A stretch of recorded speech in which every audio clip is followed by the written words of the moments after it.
Mistress sends pregnant wife to the hospital. Millionaire husband gets revenge and destroys her reputation. A swirl of champagne glasses and glittering chandeliers set the stage for what appears to be a perfect evening among the city's elite. Standing at the center is Audrey Mahoney, elegant, pregnant, and unaware of the dark intentions simmering close by. Her husband, millionaire real estate magnate Kenneth Mahoney, proudly holds her arm, the two radiating an aura of marital bliss. But in a shadowed corner, another woman watches with envy blazing in her eyes, a mistress plotting her own rise to wealth and power. In a single, terrifying moment, Audrey's world will be rocked, and from that devastation, Kenneth's thirst for revenge ignites. The lavish foyer of the Mahoney mansion brimmed with influential guests, from corporate tycoons to up-and-coming entrepreneurs. Dark mahogany floors glimmered under crystal chandeliers, while live violin music drifted through the air. Kenneth Mahoney, tall and broad-shouldered, flashed his gracious smile at each person who stepped through the grand double doors. As CEO of Mahoney Real Estate Holdings, he exuded confidence shaped by years of successfully brokering multi-million-dollar property deals. His wife, Audrey Mahoney, glowing at 7 months pregnant, stood by his side. Dressed in a flowing midnight blue gown that showcased her baby bump, Audrey greeted visitors with warmth and humility. For all her understated grace, she carried the poise of an heiress and the kindness of a woman who valued genuine connection over social climbing. Just behind the receiving line, meticulously taking note of every detail, was Bianca Alcott, Kenneth's new consultant with a keen eye for business branding. Bianca, with her sleek auburn hair and a figure-hugging crimson dress, blended into the crowd with practiced ease.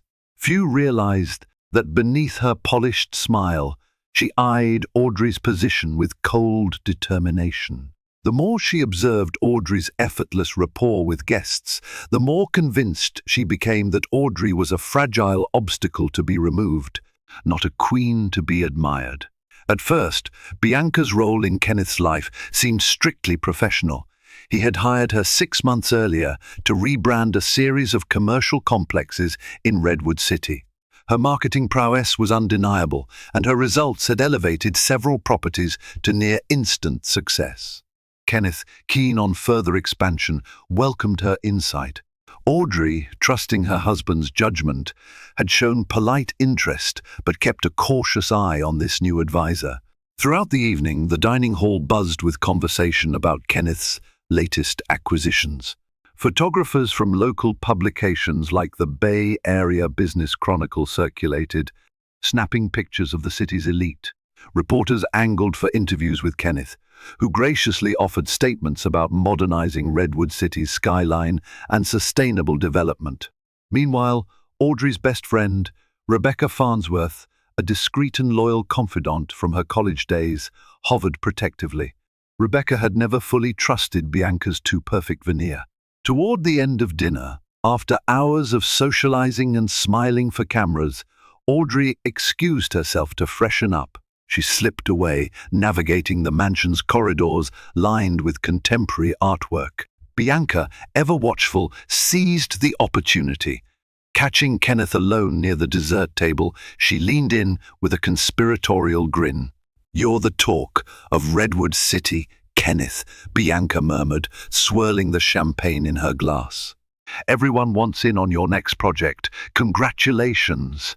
Kenneth nodded, but something in her tone made him uneasy. "Thank you, Bianca, and thank you for your hard work." Her manicured nails lightly grazed his cufflink as she stepped closer. "It's my pleasure. I look forward to expanding our partnership." The moment felt charged, too intimate for Kenneth's comfort. He cleared his throat, stepping back, his gaze darting around to ensure no one had noticed.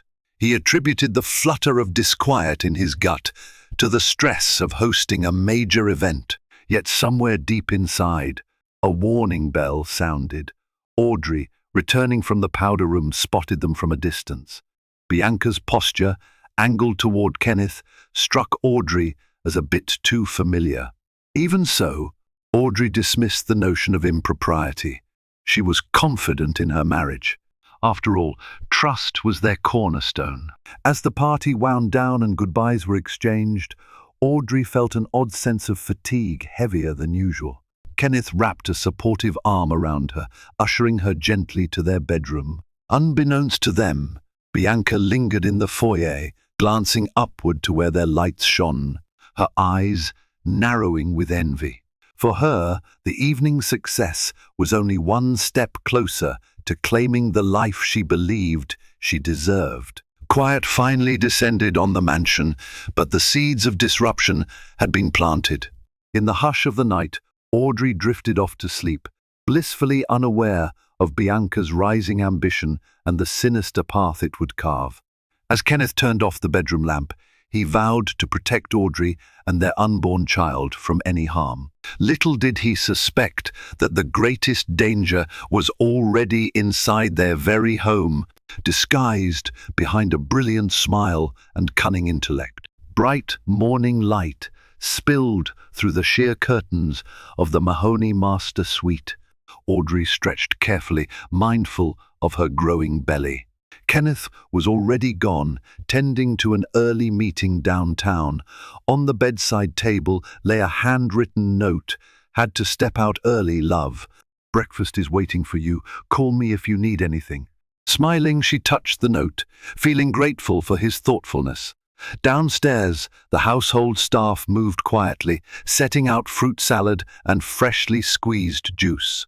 Audrey's friend, Rebecca Farnsworth, dropped by, breezing in with a warm hug. They settled at the kitchen table, sipping tea. "How are you feeling today, Aud?" Rebecca asked. "You looked radiant last night, but I could tell something was bothering you." Audrey sighed, her gaze drifting to the large windows overlooking the rose garden. "I can't put my finger on it. Just something about Bianca. She's so talented, but there's an intensity to her that feels off. Or maybe I'm overthinking it. The pregnancy hormones have me second-guessing everything." Rebecca offered a knowing smile. "Your instincts are usually spot on, though. Stay alert." While Audrey and Rebecca chatted, Bianca stood in Kenneth's office downtown, delivering an impromptu presentation about a new branding strategy. Her pitch was smooth, her confidence unwavering. Kenneth listened, occasionally nodding.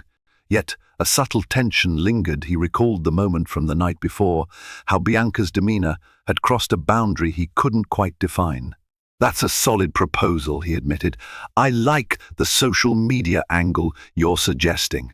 Let's refine it and see how it aligns with the Redwood City project's budget." Bianca beamed. "Absolutely, Kenneth. I'll have the revised plan on your desk by tomorrow."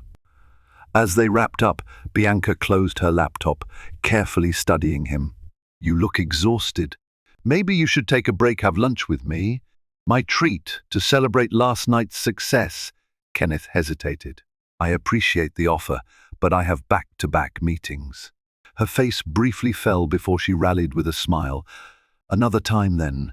She turned to leave, her posture showing no sign of disappointment. Yet, behind her polished exterior, Bianca bristled with frustration. She had hoped to deepen a personal connection with Kenneth today, but was met with polite distance instead. Back at the mansion, Audrey felt a sudden wave of nausea. She abandoned her half-eaten breakfast, pressing a hand to her chest as she stumbled to the bathroom. Rebecca rushed after her, gently supporting her friend. After several minutes, the discomfort subsided. Audrey wiped her brow, tears pricking at her eyes. "Third trimester woes," she joked weakly. "But I'll be okay," Rebecca frowned. "You need rest, and maybe we should schedule an extra checkup with Dr. Amanda Lee just to be sure."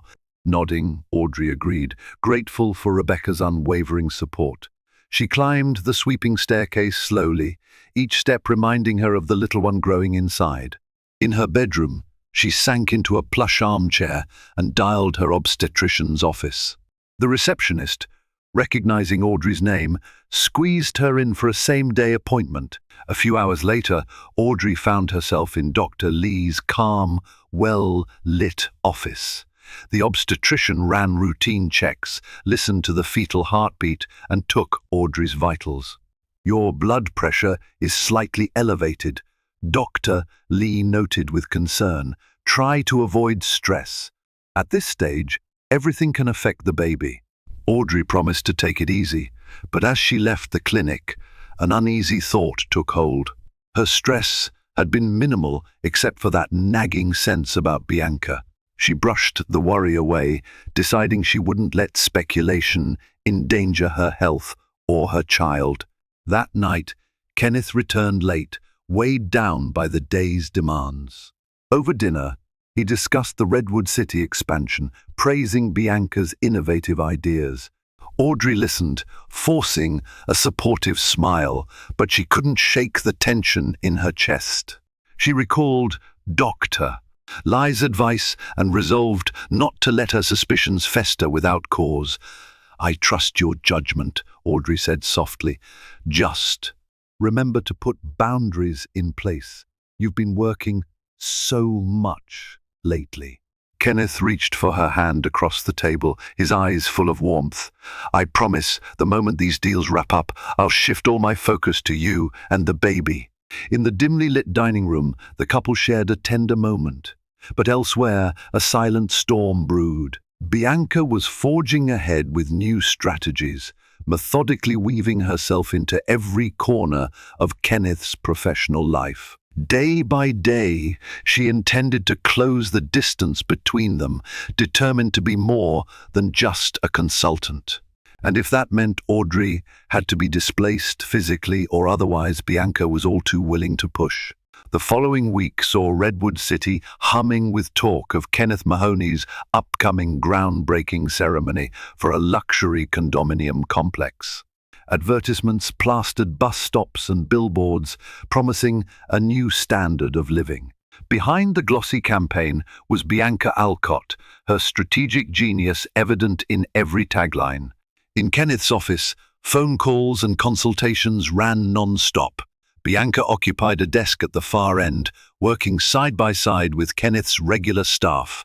From that vantage point, she effortlessly integrated herself into every decision, every minor detail. Kenneth, pressed for time, found himself leaning more on her. But as Bianca's responsibilities grew, so did her desire for control. She noticed that staff members still turned to Kenneth for final approvals instead of her. She hated that even if it was the natural order of things. In her mind, if she could elevate her role to be indispensable, Kenneth would come to rely on her personally and emotionally. She just needed an angle. That angle arrived in the form of a rumor. A small blog, the Redwood Inquirer, published a piece claiming that local residents opposed the new development for environmental reasons. It was half true. There had been some mild concerns, but the blog exaggerated them. Sensing an opportunity, Bianca subtly dropped alarming hints to Kenneth about potential protests and lawsuits. "People are starting to gather petitions," she lied, feigning concern. "Investors are getting skittish, too. I've had calls all morning." Startled, Kenneth scrolled through his phone for any official notice. He found nothing concrete but took Bianca at her word. In turn, the stress soared. "We'll need a crisis PR plan," he muttered, massaging the bridge of his nose. Bianca offered a comforting hand on his shoulder. "I can handle that. Let me take the lead, Kenneth. Focus on what you do best, sealing the deals." Reluctantly, Kenneth agreed. He was already juggling endless tasks, and Bianca had proven adept at spin control. Perhaps letting her run the show would ease the burden. While Bianca orchestrated a damage control campaign, which largely involved inflated rumors of her own making, Audrey battled a different kind of stress at home. Her blood pressure inched higher, causing concern for Dr. Amanda Lee, who insisted Audrey scale back all strenuous activity. Even walking for too long left Audrey feeling dizzy. She spent more hours in bed, reading or watching mindless TV to relax, yet her mind kept drifting to Kenneth's schedule, to the presence of Bianca. She tried to tell herself she was being paranoid, but each time Kenneth came home late, each time he mentioned another investor dinner that Bianca would attend, Audrey's intuition flared. Rebecca Farnsworth, noticing her friend's mounting anxiety, visited one afternoon with a bouquet of daisies. "Here," she said, placing the flowers in a vase. "A little sunshine for your day?" "Thank you," Audrey murmured, overwhelmed with gratitude. "I hate feeling so useless, Rebecca. I want to support Kenneth, but Dr. Lee is telling me to avoid stress." Rebecca squeezed Audrey's hand. "Your health and the baby come first. Kenneth can handle the business side, but if your instincts about Bianca keep nagging, don't ignore them completely. Sometimes a whisper of doubt can protect us from a scream of disaster." Over the next few days, Audrey confided her concerns to Kenneth, who half listened. "Bianca's not perfect," he admitted one evening as they settled into bed, "but she's effective, and we need that right now. Don't worry, I won't let her cross any lines." Audrey sighed, wishing she could shake the sense of looming danger. "Okay," she finally whispered, resolved to focus on the baby's well-being. Across town, in a sleek modern condo she'd rented, Bianca poured herself a glass of wine. The lights of Redwood City sparkled below her window. She considered her day's work, how she had quietly fueled Kenneth's stress, making him rely on her more, and how she had managed to sow seeds of confusion among staff about potential crises. It was working. Already, she sensed Kenneth responding to her suggestions like a lifeline. In that quiet moment, Bianca's gaze fell on a photograph taped to her vanity mirror, a snapshot of her and Kenneth at a charity event. She had cropped out Audrey from the frame. It reminded her of what she was after, not just business success, but Kenneth himself. The sweet taste of ambition danced on her tongue as she contemplated her next move. She had big plans, a set of carefully orchestrated accidents that would push Audrey over the edge. All she needed was the right trigger, a burst of stress, and perhaps one unfortunate moment that would send Audrey and the baby spiraling into crisis. Then, Bianca believed, Kenneth would finally see who truly belonged by his side. Dark clouds gathered over Redwood City, mirroring the tension simmering beneath its polished surface. In Kenneth's headquarters, a hush fell as staff absorbed the news. A protest group was planning to picket the groundbreaking ceremony for the condominium project. Word had spread on social media, fueled by half-facts and speculation. Bianca seized the momentum, organizing press conferences and drafting statements to quell investor fears. Kenneth tried to remain calm, but the pressure mounted. Beyond the protesters, he juggled a lawsuit from a local competitor, a flurry of union negotiations, and Audrey's health issues. Sleep slipped away from him, replaced by late-night phone calls and restless pacing in his study. Bianca offered to shoulder more responsibilities, and her efficiency was remarkable. Each time Kenneth seemed on the verge of collapse, she presented a neat solution. Yet, ironically, the woman stirring the chaos was the very one offering him solace. Bianca's behind-the-scenes meddling stoked the protest group, encouraging their outcry with anonymous tips and social media posts. She also leaked false leads about illegal land deals to freelance bloggers. The more crises she created, the more valuable she appeared when she resolved them. Audrey watched from the sidelines, helpless in her third trimester fatigue. One afternoon, she attempted to surprise Kenneth with a homemade lunch, ignoring Dr. Lee's recommendation for rest. She called for the driver, got dressed, and headed downtown. Halfway there, she started feeling light-headed, a sudden spike of anxiety gripping her. She tried to breathe through it, but her vision blurred. Panic set in her baby's well-being was at stake. She ordered the driver to turn around immediately. By the time she returned home, her heart was pounding and the house staff rushed to help her inside. When she finally calmed down, a wave of guilt assaulted her. I can't even deliver lunch to my husband without risking a breakdown. The seed of self-doubt grew. Later that night, Kenneth arrived past 8, exhausted. "Why didn't you rest today?" he chided gently. "Rebecca texted me that you left the house. You know your doctor's orders." Audrey's eyes brimmed with tears. "I just wanted to help, to remind you I'm here." Kenneth set down his briefcase and kissed her forehead. "Your only job is to take care of yourself and our child. Everything else can wait." She nodded, swallowing her worries about Bianca, the protests, and her mounting feeling of inadequacy. Kenneth deserved her faith, but her anxiety kept gnawing. The following week brought the Redwood City groundbreaking ceremony, an event that had once promised celebration. Instead, it unfolded in a tense atmosphere. Kenneth arrived, flanked by local officials and key investors. At the edge of the construction site, a small but vocal group of protesters chanted slogans about environmental protection. Cameras flashed incessantly, capturing every scowl, every forced smile. Bianca, draped in a sophisticated charcoal pantsuit, played the role of crisis manager flawlessly. She escorted dignitaries, eased tension with politely crafted statements, and guided Kenneth away from persistent reporters. On the surface, she was indispensable, smoothing over friction with a polished grin. But in the crowd, a journalist from the Bay Area Business Chronicle named Marcus Jang cornered Bianca. He recognized her from an earlier press event and found her eerily omnipresent, curious about how she always seemed to be at the eye of the storm. "Alcott," he began, "some sources suggest you've been orchestrating a media campaign around these environmental claims. Is there any truth to that?"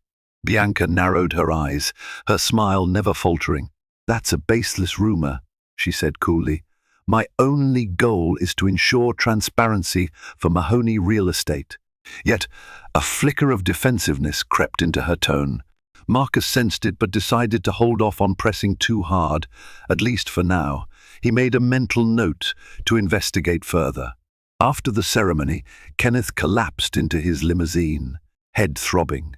Bianca slipped in beside him, uninvited. She offered him a bottled water, resting a hand on his shoulder in a gesture that felt too personal. "You did well," she murmured, leaning close. "Sometimes adversity just makes us stronger." Kenneth stiffened, recalling how he'd wished Audrey could be there with him. But Audrey had stayed home, on strict bed rest. He pulled away slightly, murmuring a half-hearted "Thank you, Bianca." She noticed, and her lips thinned in frustration. Despite Bianca's subtle intimidation, Kenneth's suspicion began to stir. Why did these crises multiply the closer they got to project deadlines? Why was Bianca at the center of every rumor's resolution? Meanwhile, Bianca's simmering resentment of Audrey deepened. If only that wife of his wasn't around, she thought. He'd recognize how much he needs me. In her mind, Audrey's fragile health was the perfect vulnerability to exploit. Another well-timed crisis, a push that might send Audrey into a downward spiral, and then Kenneth would be hers to comfort. And so, the seeds of chaos continued to scatter on Redwood City soil. As a gloomy dusk settled over the city, few realized just how close the Mahoney family was to disaster, and how meticulously Bianca had orchestrated every step toward that fateful brink. Audrey's condition took an unexpected downturn. Dr. Amanda Lee monitored her regularly, concerned about spikes in her blood pressure and increasing anxiety symptoms. Any undue stress at this stage, the doctor warned, could trigger premature labor or dangerous complications. Audrey tried to stay calm. Meditation, soft music, occasional reading with Rebecca. Yet, an intangible dread gripped her heart. Kenneth, sensing the severity of Audrey's health, began limiting his late-night sessions at the office. He told Bianca he would spend more time at home. This decision alarmed Bianca. She feared losing her opportunity to entrench herself deeper into Kenneth's life. In response, she launched a cunning strategy: ensure Kenneth's phone and mind never stopped buzzing with crises only she could solve. Soon, urgent emails from concerned investors demanded immediate attention. A rumored buyer threatened to pull out at the 11th hour. Environmental agencies supposedly requested additional documentation. Each crisis forced Kenneth to remain tethered to his phone. Bianca offered herself as the filter, claiming, "I can handle these, but you'll need to be accessible for key decisions." Thus, Kenneth found himself in the worst of both worlds, stuck at home, anxious about Audrey's health, and simultaneously overwhelmed by calls and texts orchestrated by Bianca. He often worked from the living room, balancing his laptop on his knees while glancing up the staircase to ensure Audrey was resting. Late one night, Audrey woke to use the bathroom and noticed the faint glow of the living room lamp. She ventured down carefully, finding Kenneth hunched over his computer, pinching the bridge of his nose. "What's wrong?" she asked, her voice groggy. He looked up, startled. "I'm sorry to wake you. There's a snag with a major investor in the Redwood City project. Bianca just emailed me. She's trying to salvage the deal, but it's complicated." Audrey's heart sank at the mention of Bianca's name again. Mustering concern, she approached him. "Don't overwork yourself. We can't both be falling apart." Kenneth exhaled, shutting his laptop. "You're right. Let's try to get some sleep." Upstairs, as Audrey slipped back under the covers, she couldn't shake her sense that Bianca was behind these never-ending issues. But how could she prove it? The next day, Rebecca arrived with a quiet determination. "I'm not a detective," she said to Audrey, "but I have a friend who used to do private investigations for local law firms. Maybe he can look into these crises and see if there's a link to Bianca." Though Audrey was reluctant to involve outsiders, desperation and worry for her baby pushed her to agree. Rebecca discreetly contacted her friend, Jacob Harrington, providing only the broad strokes: suspicious timing of crises, strange leaks to the press, an ambitious consultant named Bianca Alcott. Jacob got to work, combing through public records, social media footprints, and local blog comment sections. He soon identified a pattern: accounts or sources that sparked rumors often originated from the same digital hotspot. Many of them had connections to an office complex in Redwood City, a building ironically managed by Mahoney Real Estate and partially used by Bianca for her own tasks. Days turned into a week, and Jacob's findings grew more damning. A handful of IP addresses linked to anonymous tips kept tracing back to Bianca's devices. Meanwhile, Bianca escalated her sabotage, pushing Kenneth to the brink. He found himself dozing off during investor calls, forgetting essential tasks and snapping at staff. Bianca watched his unraveling with careful glee. Every instance of stress chipped away at Audrey's fragile health, too. If Audrey collapsed under that weight, Bianca believed Kenneth would cling to the only person who could save his business, her. Then came the pivotal moment: an email from a tabloid threatening to publish damning evidence about the Redwood City project's shady financial dealings.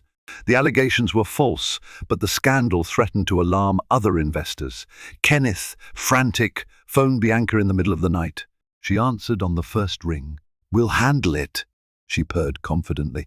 "I'll issue a press statement in the morning. Don't worry."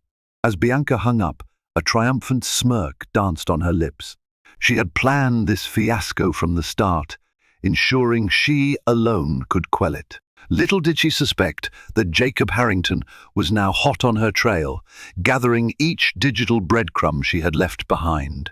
Across town, Audrey tossed and turned in her bed, consumed by dread. The baby kicked anxiously, as if sensing her turmoil. She placed a soothing hand on her belly, whispering soft reassurances. If only she knew how close the final blow was, how soon Bianca's sabotage would reach a chilling crescendo. threatening both Audrey's life and her unborn child. Jacob Harrington's investigation reached a crescendo when he managed to crack a password-protected folder on one of Bianca's old business cloud drives. Inside, he found a trove of emails detailing her orchestration's fake crisis setups, pre-written investor concerns, and even her direct communications with the small environmental protest group. It was all there, in black and white, Bianca single-handedly fueling chaos to embed herself deeper in Kenneth's life. Rebecca Farnsworth scanned the files Jacob handed her, shock twisting her features. "I knew it," she muttered. "I'd just never imagined it was this elaborate." She felt fury coil in her stomach, thinking of how Audrey and Kenneth had been manipulated. "We have to show this to them right away." Jacob frowned. "Yes, but proceed carefully. If Bianca finds out we have this, she might escalate." And escalate she did without even knowing the net was closing in on her. That same afternoon, the Redwood City tabloid published its sensational piece about alleged bribes and land fraud, painting Kenneth Mahoney as a greedy magnate who disregarded the environment. The story blew up on social media, with critics piling on. Even a local TV station picked it up, thrusting Kenneth into the hottest spotlight he'd faced yet. At the mansion, Audrey watched the news from the living room, her heart pounding. Kenneth paced in front of the TV, phone clutched in hand. "This is madness," he seethed. "I've never bribed a single official in my life." Bianca arrived soon after, dressed in a chic navy blazer and pencil skirt, walking in with a performance of concern. "Kenneth, I came as soon as I heard. I'm coordinating a press conference to refute every claim. Let me handle it." Before Audrey could interject, Kenneth nodded, relief crossing his face. "Thank you," he said, sounding exhausted. "I'm not sure how to fix this otherwise." Audrey noted Bianca's triumphant posture. Her gut churned. Everything about Bianca's impeccable timing felt wrong. But in that moment, all that mattered was mitigating the scandal. As if the day couldn't get worse, Audrey started experiencing sharp abdominal pains. Doctor Lai had warned her that acute stress could lead to premature contractions. Trying to stay calm, she excused herself and climbed upstairs to lie down. Rebecca, arriving just in time, found Audrey curled up on the bed, trying to breathe through the pain. Panicked, she fetched a cold compress and called Dr. Lai, who recommended immediate rest and medication. Meanwhile, Bianca guided Kenneth through a flurry of phone calls, stepping up her role as crisis manager. She blocked out reporters, scheduled a damage control press conference, and fed Kenneth lines about how this was all politics. Each time Kenneth expressed gratitude, Bianca's confidence swelled. Soon, she thought, he'll realize I'm the only one who can keep his empire intact. By late afternoon, Audrey's pain had subsided, but her blood pressure soared. Dr. Lee visited in person, her face grim. "Any more spikes like this could induce early labor. You must eliminate stress." Audrey nodded weakly, tears brimming. Kenneth, though concerned, couldn't pull away from his swirling business emergency. He peered into the bedroom, offering a fleeting apology before hurrying back to phone calls. As evening fell, Bianca left the mansion, satisfied with how the day had unfolded. On her drive home, she received a text from an unknown number. "We have evidence of your involvement. Meet me behind Redwood Plaza at midnight if you want to negotiate." Her heart lurched. Evidence? She immediately suspected someone had traced her tactics. But who? If her secrets got out, it would ruin everything. "I can't let that happen," she decided, swerving her car in a near-panicked turn. She would meet this blackmailer and figure out how to silence them. Back at the Mahoney mansion, Rebecca coaxed a trembling Audrey to take her medication. Kenneth was in the study, reviewing urgent emails. Rebecca debated whether to share Jacob's findings right then, but Audrey's condition was too fragile. "Let's wait until tomorrow," she whispered to Jacob over the phone. "Audrey's not stable, and Kenneth is buried. We'll do it in person when they can both listen, Jacob agreed, acknowledging the risk. Neither realized how Bianca, desperate and cornered, might lash out soon. For Audrey, the night passed in a blur of fear and physical discomfort, each pang foreshadowing the possibility that the baby might come early or worse. Unbeknownst to them all, this was the calm before the real storm, one that would see Audrey rush to the hospital, Bianca's schemes laid bare, and Kenneth's fury unleashed in a revenge that would leave Bianca's reputation in tatters. Night stretched ominously over Redwood Plaza as Bianca Alcott stepped out of her silver sedan, checking the time on her phone. 11:58 p.m. The deserted parking lot lay under flickering streetlights. She wrapped her coat tighter, scanning for signs of the unknown blackmailer. Suddenly, a figure emerged from the shadows, Jacob Harrington. Bianca had never met him, but she recognized the look of grim determination in his eyes. "You're the one who texted me?" she demanded, trying to mask her fear with anger. Jacob nodded. "I have proof you manufactured every scandal that's hitting Kenneth and pushing Audrey to the brink. You're responsible for inciting protesters, planting false stories, and driving them both into a state of desperation." Bianca's lips thinned. "How much do you want?" Jacob shook his head, disgust evident. "I'm not here for money. I'm here to warn you, stop what you're doing. Leave Kenneth and Audrey alone. We'll be handing our evidence to them in the morning. If you run, I'll ensure the police get it too." A wave of panic coursed through Bianca.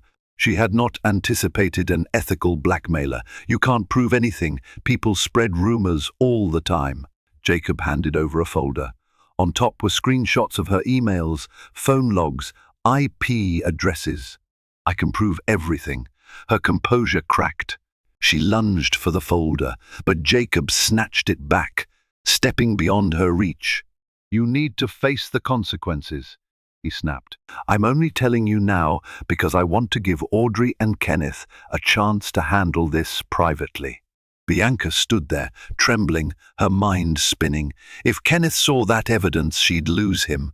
And that, despite her manipulations, was the last thing she wanted. With no options left, she clutched her coat around her body and stormed back to her car, refusing to dignify Jacob with a response. "I have one chance left," she thought. "Push Audrey to the edge before morning." At the Mahoney mansion, the clock approached 2 a.m. Audrey lay in a half-conscious doze, sweat beading on her forehead. Her body ached, but exhaustion held her down. Kenneth paced the hallway, conferring with Bianca over the phone about the morning press conference. He was desperate to quell the scandal overshadowing his company and, ironically, placing trust in the very person orchestrating it. Bianca, driving away from Redwood Plaza, kicked her plan into high gear. She dialed a contact at the tabloid. "Release one more piece," she hissed. "Make it personal. Imply that Audrey's health is failing and that Kenneth is looking elsewhere for support. Yes, hint at an affair. That will blow up everywhere by sunrise." The moment she hung up, guilt stabbed at her momentarily, but the fear of losing everything overshadowed any moral hesitation. Shortly before dawn, phones across Redwood City buzzed with notifications. A sensational headline from the Redwood Inquirer read, "Mahoney marriage on the rocks? Sources say pregnant wife in crisis, while CEO leans on mysterious female consultant." The text insinuated that Audrey's condition was far worse, that Kenneth felt trapped, and that Bianca was his new confidant. Social media erupted in a frenzy. Investors panicked about the potential meltdown of the Mahoney family brand. At 6 a.m., an exhausted Audrey scrolled through her phone in bed. She froze at the article, her heart hammering against her ribcage. Photos of Kenneth and Bianca circulated, cropped to look intimate. Comments speculated about Audrey's competence, her inability to handle stress, and claims that Kenneth might divorce her after the baby's birth. Tears welled. She felt lightheaded, her breath coming in ragged gasps. Gripped by anxiety, she clutched her belly as an acute pain spread through her abdomen. Rebecca, who'd stayed overnight, rushed to Audrey's side. "No, no, it's happening, call 911, Audrey gasped, doubling over. Frantic, Rebecca dialed emergency services while staff scrambled to calm Audrey. Kenneth, woken by the commotion, raced upstairs to find his wife nearly collapsing. The ambulance arrived in a swirl of flashing lights, medics loading Audrey onto a stretcher. Kenneth was at her side, gripping her hand, tears streaming down his face as the wail of sirens cut through dawn's early light. Behind them, Bianca's strategic war on Audrey had reached its apex. The pregnant wife, tormented by rumors and stress, was now on her way to the hospital. For Bianca, it was a success. But for Kenneth, it ignited a wrath that would soon turn against the true orchestrator of his family's suffering. The hospital corridors smelled of antiseptic and fresh linen. Audrey was rushed into a private room, her face pale, sweat glistening on her forehead. Dr. Amanda Lee arrived within minutes, hooking Audrey up to monitors, measuring contractions and fetal heartbeat. Kenneth stood by the bed, his hand trembling on Audrey's shoulder. "Stay with me," he whispered, eyes filled with agony. "We'll get through this." Dr. Lee checked Audrey's vitals, her expression grave. "She's experiencing premature labor contractions. We need to stabilize her blood pressure and monitor the baby's stress level." Kenneth's heart thundered in his chest. A swirl of guilt, fear, and rage tore at him. Guilt for not protecting Audrey from these vicious rumors, fear for their child, and a seething rage against whoever orchestrated this chaos. Back at the mansion, Rebecca Farnsworth and Jacob Harrington arrived together, determined to reveal Bianca's treachery. They were greeted by a stunned household staff, who relayed that Audrey had been rushed to the hospital. Without hesitation, they headed there, armed with their damning folder of evidence. In Audrey's hospital room, the machines beeped methodically. Kenneth stroked her hand, trying to keep her calm. The door creaked open to reveal Rebecca and Jacob. One look at Kenneth's tear-streaked face told them the gravity of the situation. "Is she?" Rebecca asked, voice quavering. Kenneth shook his head. "They're trying to stop the contractions." Jacob cleared his throat, stepping forward. "Mr. Mahoney, I have information about what's been causing these rumors." He gestured to the folder under his arm. "It's Bianca Alcott." Kenneth's eyes narrowed. "Bianca? She's been trying to help us. She's orchestrated everything," Jacob said, a firm edge in his tone. "From fueling the environmental protests to leaking false rumors about your marriage. She used multiple IP addresses, burner phones, and aliases. The files inside this folder prove it beyond doubt." Rebecca laid a gentle hand on Kenneth's shoulder. "We were hesitant to show you before, but after Audrey's collapse, there's no time to spare." Kenneth snatched the folder. Page after page, he saw the timeline of sabotage, internal emails from concerned investors traced back to Bianca, instructions to a tabloid journalist, even notes referencing Audrey's health vulnerabilities. His knuckles turned white, gripping the evidence as his mind reeled. A strangled sound of fury escaped his throat. She did all this. He clenched his jaw, recalling how Bianca had always appeared right when crisis struck, offering solutions, weaving herself into his life. She had used him, used his trust, and now Audrey was paying the price. In that moment, Dr. Lee stepped in. "We've managed to stabilize the contractions for now," she said, eyeing the tension in the room. "But Audrey must remain here on strict bed rest until we're certain the baby isn't in distress. No more shock, no more anxiety." Kenneth nodded, tears burning his eyes as he looked at his wife's frail form. Then he turned to Rebecca and Jacob. "Thank you. I'll handle Bianca personally." While Audrey rested, Kenneth stormed into the hallway and dialed Bianca's number. She answered on the first ring, her tone brisk. "Kenneth, I'm preparing for the press conference. How's Audrey?" His voice shook with anger. "She's in the hospital, thanks to you." Bianca feigned ignorance. "I'm sorry. I don't understand. Don't lie to me," Kenneth snarled, pressing the phone so hard against his ear it hurt. "I have proof of everything you did. Every sabotage, every rumor you planted, every shred of pain you inflicted on Audrey and on me." A pregnant pause. Then Bianca inhaled sharply. "Kenneth, I can explain. You have one chance," he hissed. "Meet me at Redwood City's Grand Hotel Lounge in 2 hours. If you don't show, or if you run, I'll have the police pick you up. Understood?" Bianca swallowed, a swirl of terror and indignation roiling inside her. "Fine," she managed, voice barely above a whisper. "I'll be there."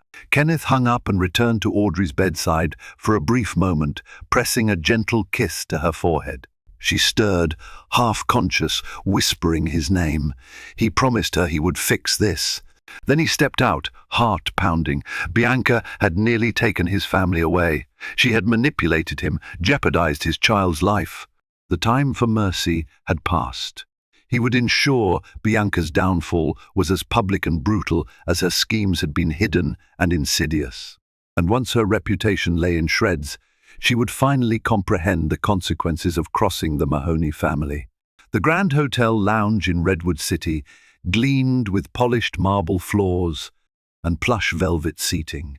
Ordinarily, it welcomed power lunches and social gatherings. But tonight, it hosted a far different confrontation. Kenneth arrived first, wearing a dark suit that accentuated the hard set of his jaw. In the corner, Jacob Harrington quietly observed, ready to back him up if necessary. Bianca slipped in a few minutes later, her eyes scanning the room until they found Kenneth. She approached with cautious steps, clad in a sleek black trench coat. Her usual confident stride was replaced by uncertainty, her gaze flickering to the folder on the small table between them. "Sit," Kenneth ordered, voice cold. She complied, folding her hands in her lap. The tension felt as if it could crack the marble floors. "Before you say anything," Bianca began softly, "I want you to know my intentions weren't to harm Audrey or the baby. I felt overshadowed, unappreciated." Kenneth slammed his palm on the table, rattling the water glasses. "Stop lying. You nearly destroyed my family with your twisted ambition. Audrey is in the hospital, Bianca. The baby might come prematurely, and you knew how fragile she was." Bianca's lips trembled. "Kenneth, it was never supposed to go this far. I thought, if you saw how valuable I was, if your investors backed away and your reputation wavered, you'd realize I could be your savior. I only wanted a chance to be at your side." Kenneth let out a bitter laugh. "My side? You wanted my life, my status. You orchestrated countless crises, manipulated protests, published false articles. All so I'd lean on you while my wife fell apart." Bianca's eyes glistened with tears of guilt or fear or desperation. "Please," she whispered, "we can bury this. I'll fix the damage, retract the rumors. You don't have to ruin me." "Ruin you?" Kenneth repeated with grim finality. "Oh, that's exactly what I intend to do. You almost killed my wife and child. Did you think I'd just let you walk away?" He opened the folder, revealing the incriminating evidence to her once more. "Every investor you approached, every staff member you manipulated, every journalist you bribed, it's all here. I've already forwarded copies to my legal team." Bianca's breath caught. "Legal team? Are you pressing charges?" Kenneth's stare was ice. "Defamation, fraud, extortion. My lawyers are exploring every angle.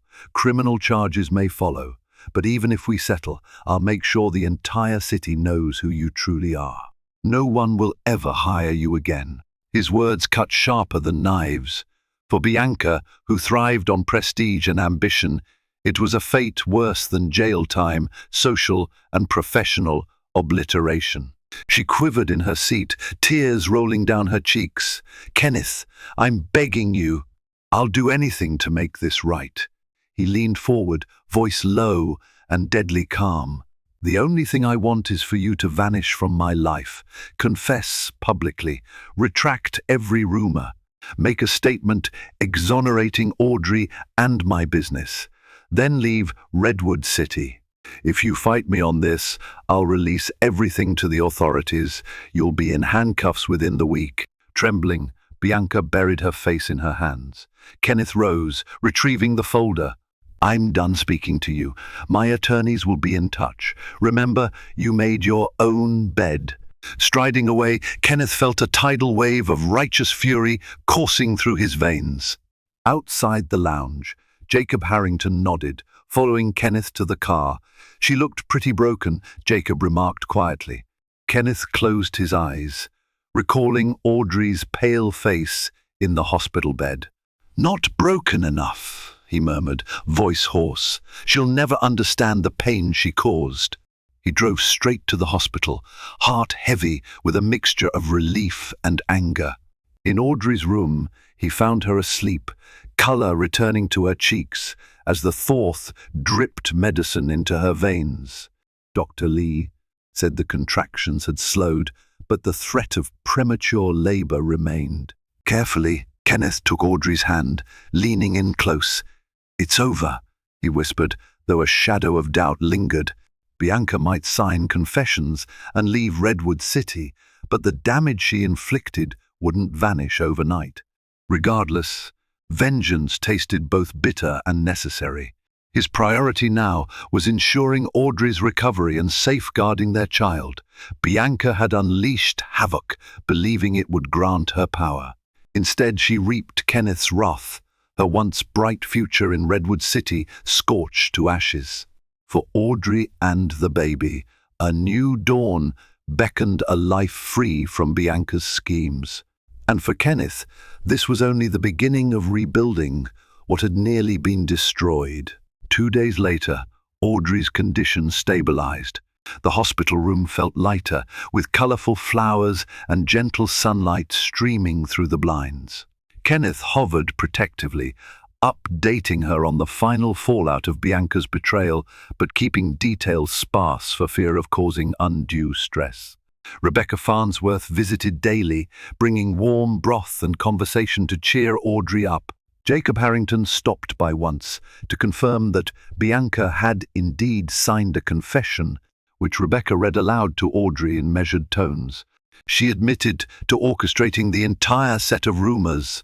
"Aud," Rebecca said, trying to keep her voice steady. "She even confesses she targeted your health vulnerabilities to drive you into a crisis." Tears shimmered in Audrey's eyes, all because she wanted Kenneth's approval and his life. "How twisted can someone be?" Rebecca nodded, placing the confession aside. "She's gone, though." Jacob said she left Redwood City. "Your lawyers have her statement, so she can't backtrack. Kenneth's business is already seeing recovery.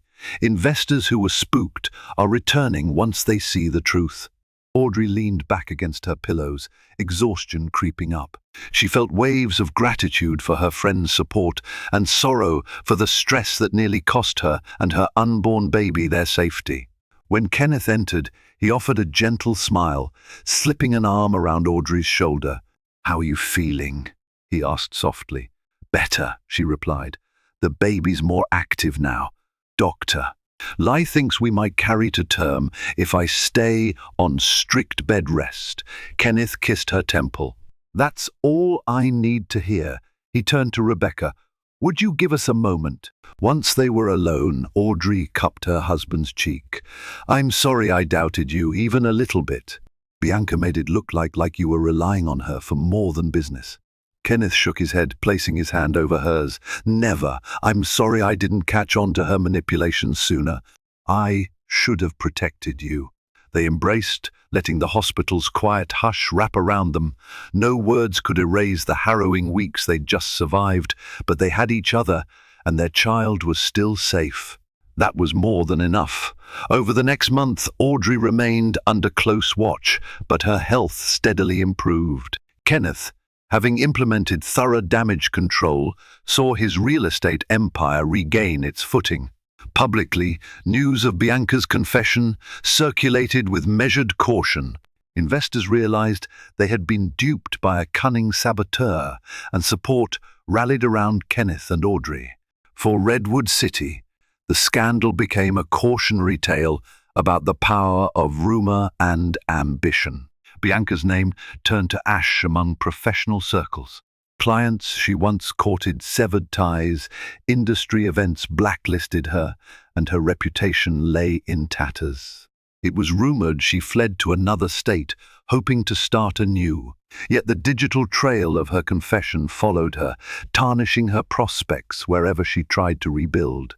Meanwhile, Dr. Amanda Lee declared Audrey fit to return home, provided she abide by bed rest.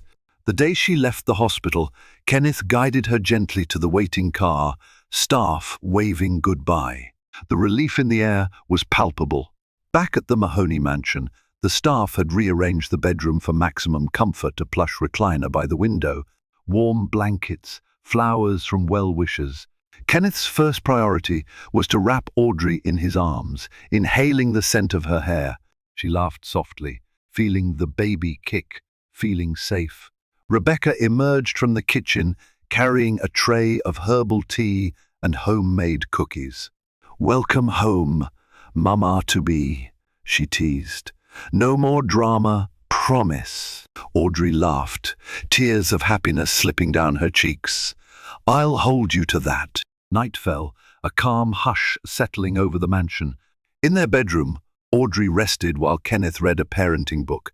Occasionally, they shared a look, a soft smile, an unspoken gratitude for surviving the storm that almost tore them apart. The future might still hold challenges, but nothing could shake their faith in each other. In the months that followed, Audrey gave birth to a healthy baby boy, Christopher Mahoney.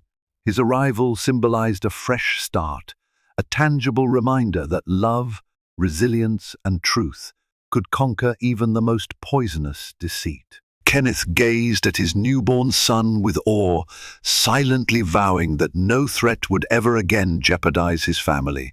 While Bianca disappeared into obscurity, the Mahoneys thrived. And though scars remained from the betrayal, each day brought them closer, forging an unbreakable bond.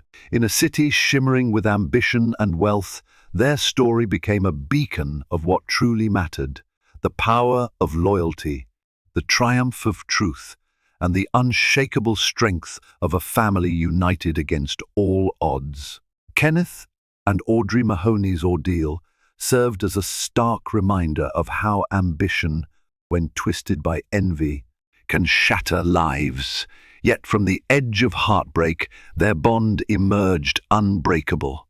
Bianca's elaborate web of deceit ultimately trapped only herself, leaving her reputation and future in ruins. Meanwhile, the Mahoneys found renewed purpose in each other and in their newborn son, Christopher, an enduring symbol of hope after the storm. Their journey reminds us that real love and unity can withstand any onslaught of lies. When truth comes to light, no scheme, no matter how calculated, can prevail. If you found this story gripping, please like, share, and subscribe to our channel. Spread the word so others can experience every dramatic twist of this cautionary tale of betrayal and redemption. Together, let's celebrate stories that prove genuine devotion and integrity are the strongest shields against even the most dangerous ambitions.